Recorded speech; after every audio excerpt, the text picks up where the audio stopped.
Nurse! Doctor! Ina kine mata za ta haihu fito ku so kai murasa. Wai Allah ne.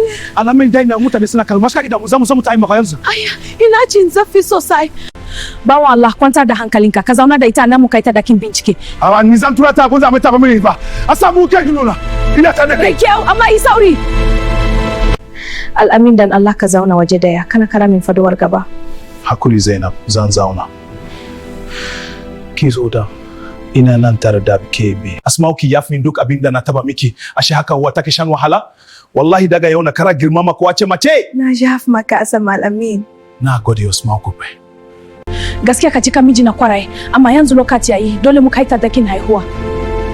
Ya kuri don nan zanya. Amma ina jin tsoro. Kawo min labari da sauri. Alamin ka je ka kira min ma. Zan kiyawa kuwa.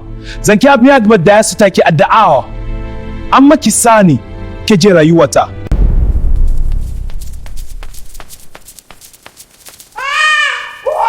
Wannan kokon wannan ji.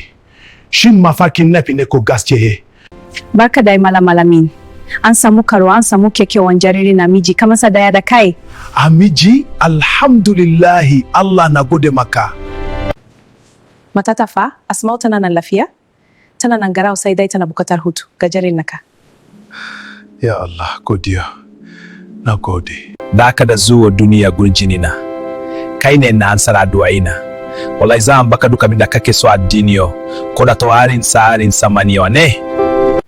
Asma'u kin bani kyauta ta fi ko wace kyautar daraja. Kin zama jaruma idona. Na gode masoyi. Ina son ki sosai. Ashe kukan da kake yawa waje na jiyo shi har ciki. Duk sauran nan ka ashe kana so na haka? Ni ne mana ke taki na kudarai. Kaifa ka sani dariya. Dole ne. Ina son ki da yawa. To alheri kinan maraba da zuwa rayuwar mu.